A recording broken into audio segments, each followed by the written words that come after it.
Hello there, very good morning and welcome to the Breakfast News. I'm Tracy Shilchi and here are the headlines. Salt shortage rumour sparks chaos in several states. Centre intervenes, assures there's no paucity, but the sale of prices hit as high as 400 rupees a kilo.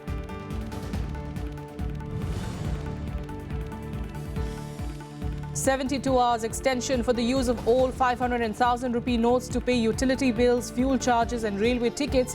Income Tax Department asks banks to report deposits over 2.5 lakh rupees. 1,736 NGOs will no longer be able to receive foreign funds after failing to renew the FCRA registration. Ramakrishna Mission, Mata Amritanandamayi Mutt and the Church of South India Diocese of Madras are among them.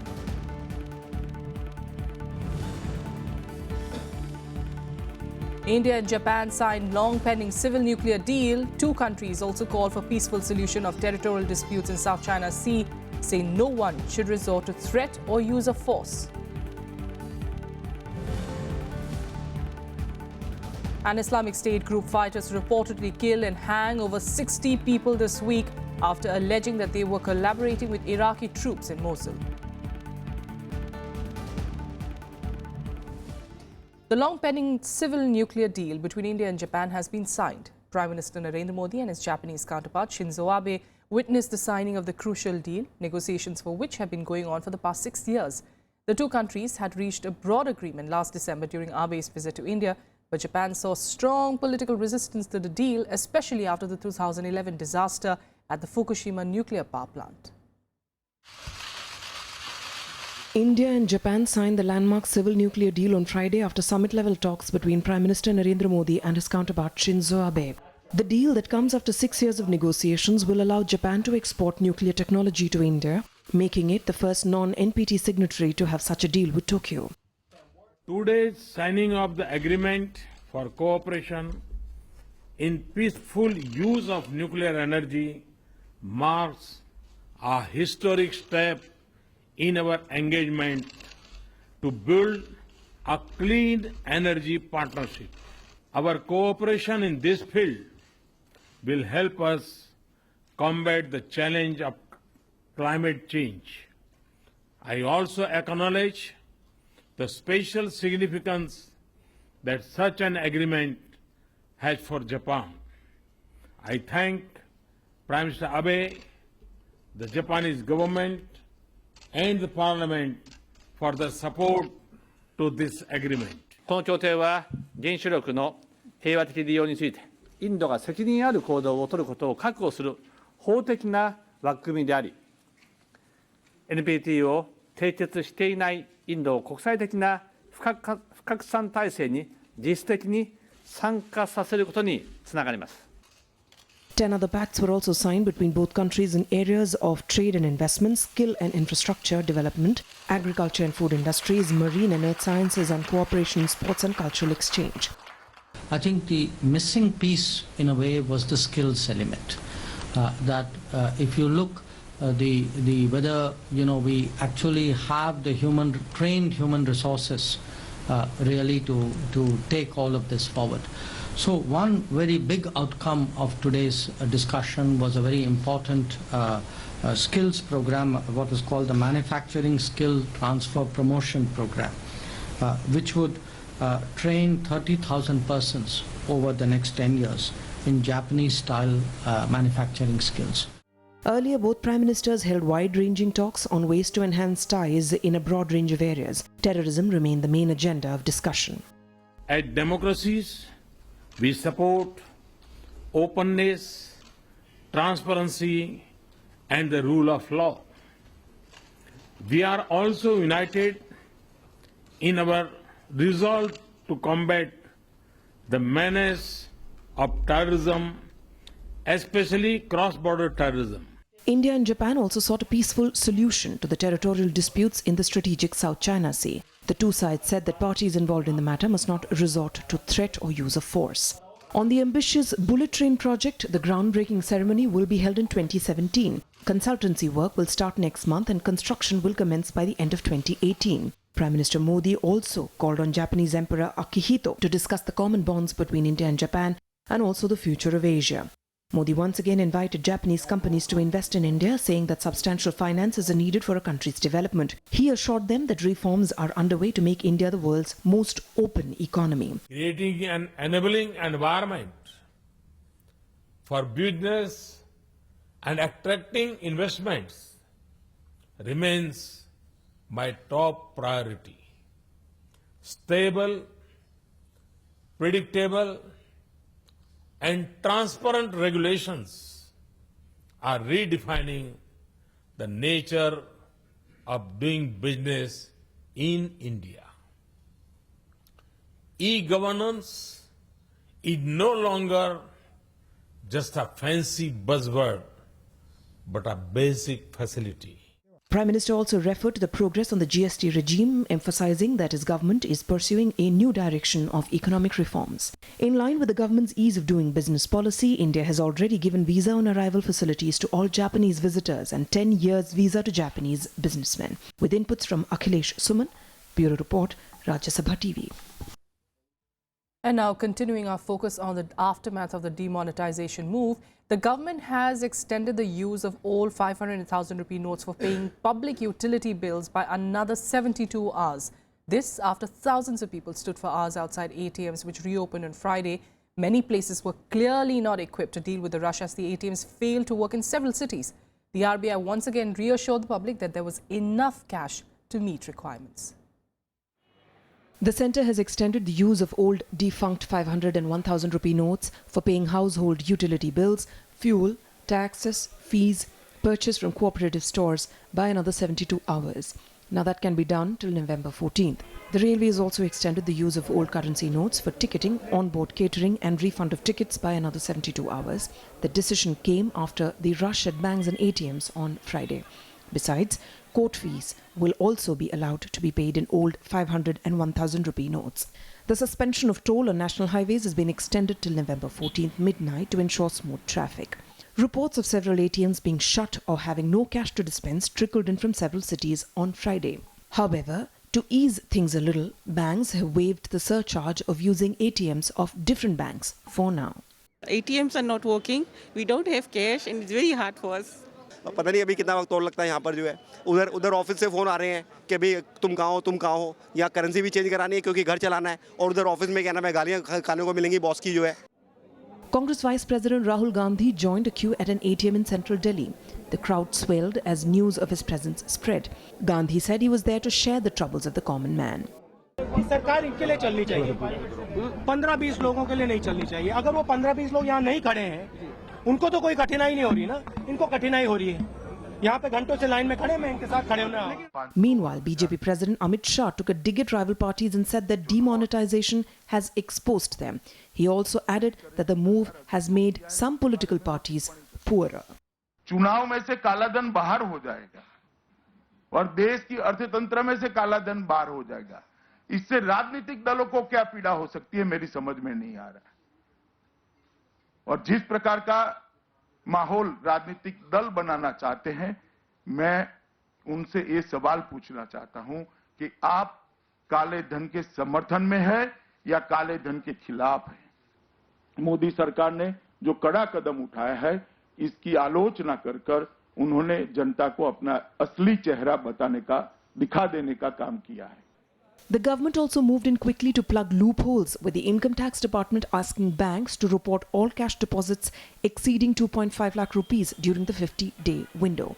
Also, the Enforcement Directorate is keeping a track of as many as 67 forex dealers across the country to look into foreign exchange violations and money laundering after the government scrapped old 500 and 1000 rupee notes. The Income Tax Department is also looking into those cases where the Hawala route is being used to exchange old currencies. With inputs from Anu Diwan, Bureau Report, Rajya Sabha TV. And as if the scramble for the new notes weren't enough, rumours of acute shortage of cooking salt sent a wave of panic across parts of the country on Friday night. States of Uttar Pradesh, Maharashtra and Gujarat witnessed chaos outside shops selling salt, the prices reportedly going as high as 400 rupees per kilogram in some areas. The centre as well as the state governments, though, have clarified that there was no shortage of salt in the country and advised people not to indulge in panic buying. Panic gripped parts of India on Friday night as rumours of acute shortage of salt spread across the country. In Uttar Pradesh, long queues were seen outside wholesale shops in state capital Lucknow and areas of the national capital region, forcing the administration to order early closing of shops. Reportedly, salt was being sold in retail shops for more than 200 rupees per kilogram. There was chaos outside many shops as people jostled to buy a packet. घर के नमक के लोग अफवाह उड़ाए, नमक 400 रुपए packet हो गया, इसीलिए हम दौड़ के आए हैं इसको लेने के लिए। मुझे 20 रुपए का एक पैकेट मिला और 60 रुपए का 3 पैकेट दिया। नमक मतलब इतना महंगा हो रहा है, सब लोग अफवाह उड़ी हुई है, तो हम भी वही जानना चाह रहे हैं, दुकान पर जा रहे 100 रुपए किलो, मतलब क्या, मतलब समझ में नहीं आ रहा क्या हो रहा है। ऐसी अफवाह फैली है कि नमक 100 रुपए किलो हो गया है, जनता टूटी पड़ी नमक के ऊपर और लोग दौड़ दौड़ के नमक ले रहे हैं, दुकानें बहुत सी बंद हो गई, इसको लोग खुलवा कर नमक ले रहे हैं। पैकेट 80 रुपए का दिया जा रहा नमक का, ये नमक में कभी आज तक नहीं हुआ, आज नमक में इतना ही महंगाई। Rumours of supply shortage started in the afternoon and spread like wildfire to states of Gujarat and Maharashtra as well. Despite repeated clarification from the government, people in large numbers rushed to the grocery shops. By evening, shops in some areas were selling 1 kilogram of salt for as much as 400 rupees. The administration had to deploy police teams to manage the increasing crowds on the streets. State administration of Uttar Pradesh very categorically states that there is no dearth of salt in the state, there is no scarcity, it is just a rumor. And we would request all the citizens here to not to believe in any kind of rumor and believe in us that there is no scarcity, there is no dearth of salt. Following the rumours, the government clarified that there was no shortage of salt in the country and advised people not to indulge in panic buying. The Department of Consumer Affairs too said that there was no disruption in production of salt, its supply and distribution. जहां तक नमक का सवाल है, हमारे पास में नमक की कोई कमी नहीं है और आज भी हमने देखा है जो डेली हमारे पास में प्राइसेस का मूल्य का आता है वही 14 रुपये 15 रुपये जो पिछली साल था और पिछले हफ्ता था वही चल रहा है। अब कोई आदमी पैनिक फैलाने की कोशिश करे तो सरकार को उसके खिलाफ में राज्य सरकार को एक्शन लेना चाहिए। The panic seemed to enter the national capital too, with the Chief Minister Arvind Kejriwal denying any shortage of salt. Delhi also witnessed clashes at night with people pelting stones at buses, but it could not be confirmed if it was due to salt shortage rumor. अभी ये कहना मुश्किल होगा कि इस पथराव की, इस लॉ एंड ऑर्डर प्रॉब्लम की मेन वजह क्या थी। ये लोकल इंक्वायरीज और जो विटनेस हैं इस पूरे इंसिडेंट की, उनसे बातचीत करने के बाद पता चलेगा कि मेन वजह क्या थी। The rumour is believed to have started after shopkeepers failed to offer change for higher denomination notes, triggering panic that they are black marketing essential commodities because of shortage. Bureau Report, Rajya Sabha TV. In other news, domestic airfares are all set to go up by a minimum of 1% after the government announced new taxes to fund the ambitious regional connectivity scheme Udan.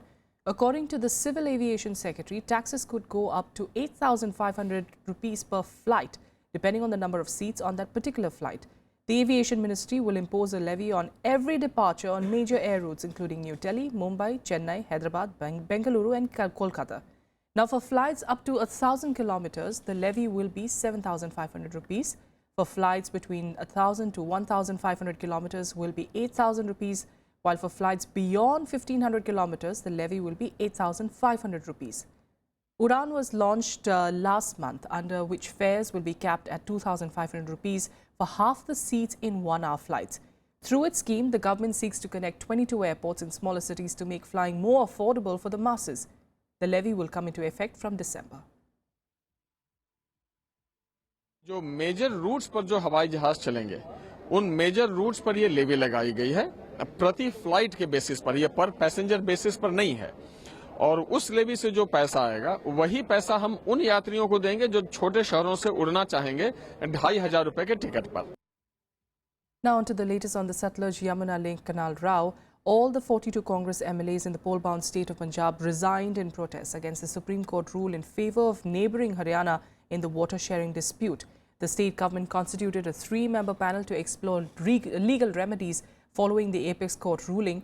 The MLAs marched to the State Assembly after holding a meeting of the Congress Legislative Party and handed over their resignation to the Secretary of the House in the absence of Speaker Charanjit Singh Atwal to protest the SC order. The state's Congress leadership also decided to meet President Pranab Mukherjee to seek his intervention in the issue and demanded that a fresh tribunal be constituted to assess the availability of water in Punjab. The Congress will hold protests today against the order and hold a massive agitation on the 13th of November. A special session of the Punjab Assembly has been called on the 16th of November, where the government will adopt a resolution appealing to the President not to accept the advice of the Supreme Court. And of course, as you can see, the political slugfest of the SYL Canal issue intensified, with state units of both the national parties, Congress and BJP, taking opposite stands. And with polls around the corner in Punjab, the Aam Aadmi Party and ruling SAD also joined the ongoing verbal duel over the issue. The Supreme Court verdict on the SYL Canal issue has become a full-blown political battle, with leaders taking state-specific stands. While the Punjab government, led by Shiromani Akali Dal and BJP, said it will urge the President not to accept the Supreme Court's opinion on this issue, the opposition Congress and Aam Aadmi Party expressed dismay over the verdict and held the ruling party responsible for this. Cabinet ने आज फैसला किया है कि पंजाब के पास कोई पानी नहीं है देने के लिए, और फैसला किया कैबिनेट ने कि एक बूंद पानी नहीं देंगे और ना किसी को कंस्ट्रक्शन करने देंगे। देश की अर्थव्यवस्था को मजबूत करने के लिए पंजाब के किसान को मजबूत करना जरूरी है, और उसको मजबूत करने के लिए हमें पानी चाहिए, और उतना पानी जितना चाहिए वो हमारे पास नहीं है।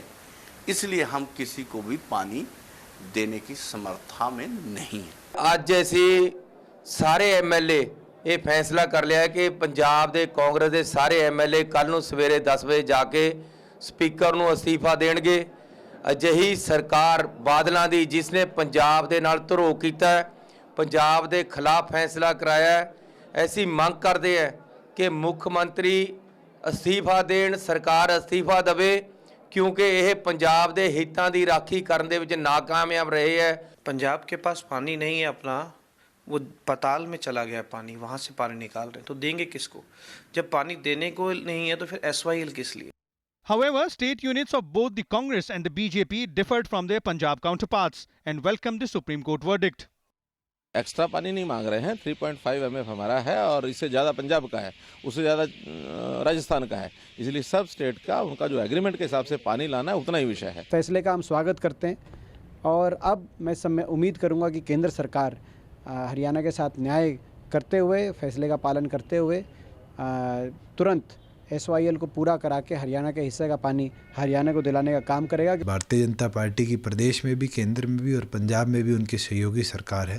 मैं उम्मीद रखूंगा कि जल्द से जल्द इस साल के अंत से पहले सतलुज यमुना लिंक का निर्माण कार्य भारतीय जनता पार्टी पूरी तौर पर करवाने का काम करे।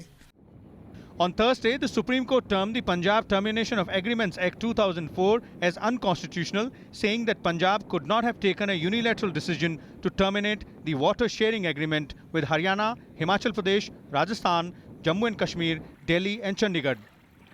Vishal Dahiya, Rajya Sabha TV. A quick break here. We'll be back with the international news in a bit. Stay with us.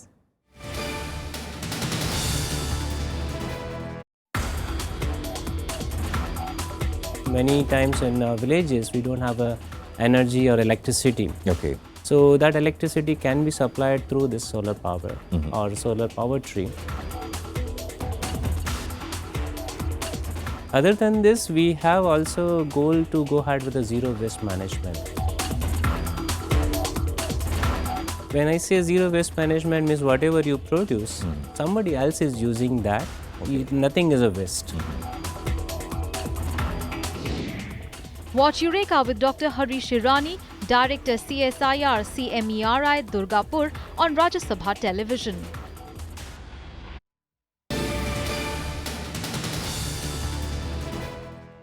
Welcome back. More national news. And as many as 1,736 NGOs, including the Ramakrishna Mission Ashram, Mata Amritanandmayi Mutt and the Church of South India Diocese of Madras, will no longer be able to receive foreign funds as they fail to renew their Foreign Contribution Regulation Act registration. The registration of the NGOs under FCRA expired after these organizations failed to submit required documents for renewal of their license by the 8th of November. A Home Ministry official said that the NGOs will no longer be able to receive any foreign funds. However, if any one of them approaches the government with the necessary documents, such applications will be considered case-to-case basis. However, the centre also denied the renewal of FCRA registration to 25 NGOs after they were allegedly found to be involved in anti-national activities. A total of 16,491 applications were received by the Home Ministry for the renewal of FCRA registrations, and out of which 14,730 were granted renewal. And here's a look at what you can look forward to in the day ahead.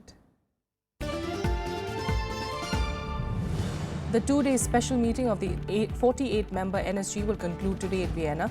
On the second day of the meeting, a discussion on the two-stage process to admit new members who have not signed the Nuclear Non-Proliferation Treaty is expected to be taken up. India and Pakistan have applied for NSG membership but have not yet signed the NPT.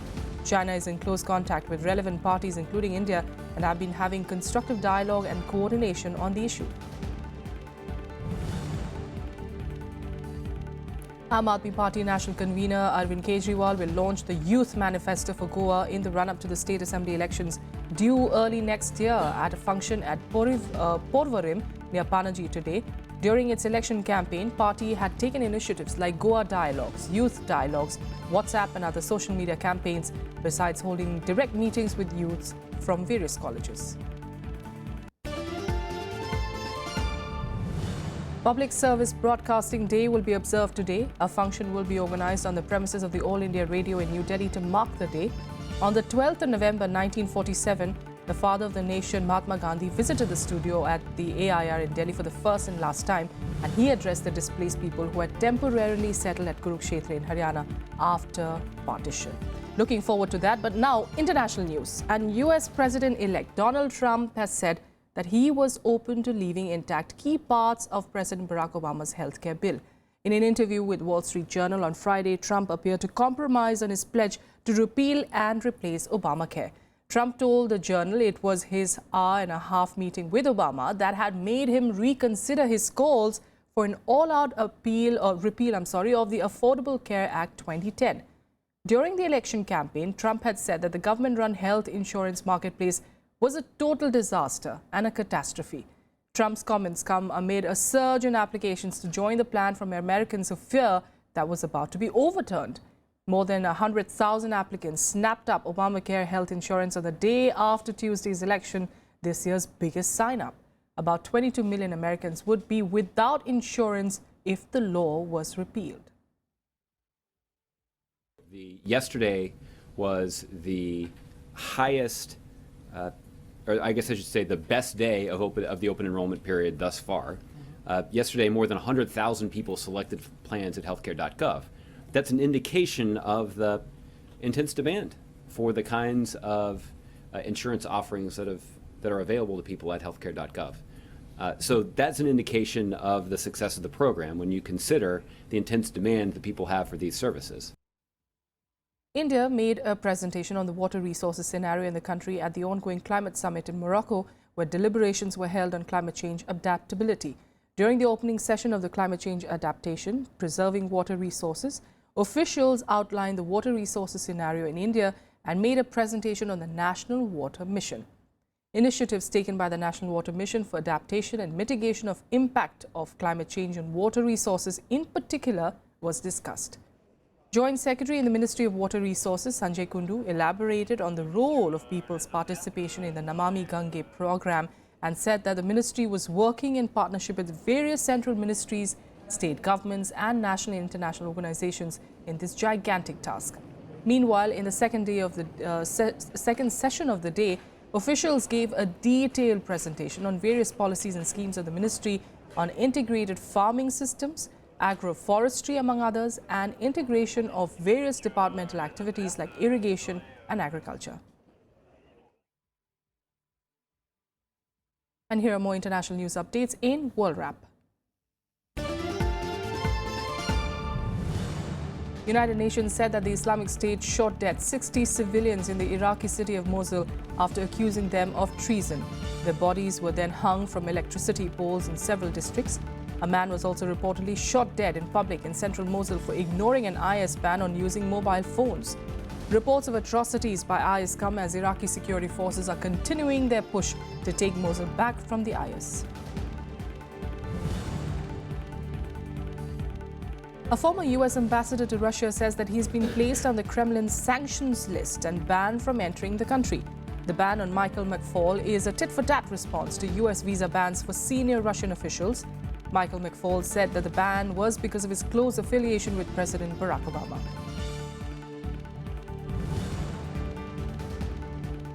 Nepal's Prime Minister Prachanda said that his government was committed to table a proposal in Parliament by next week to amend the new constitution. The amendment aims to meet the long-pending demands of agitating parties, including the Madhesis. Prachanda said that the amendment proposal has already been prepared and the government was holding discussions with the main opposition. The new constitution, adopted in September last year, led to months-long protests by Madhesis who allege that it compromises on their interests. US President Barack Obama will meet his Chinese counterpart Xi Jinping and key European allies next week as he seeks to reassure other nations about the US's role in the world following Donald Trump's election victory. President Obama is scheduled to leave on a week-long three-nation tour next week to Greece, Germany and Peru. In Berlin, Obama would meet leaders of top European allies, including those from Britain, France and Germany. And on the sidelines of the Asia-Pacific Summit in Lima in Peru, President Obama would be meeting President Xi of China. On to some sports news. And India will resume its first innings at the overnight score of 319 for 4 against England on the fourth day of the first test match in Rajkot today.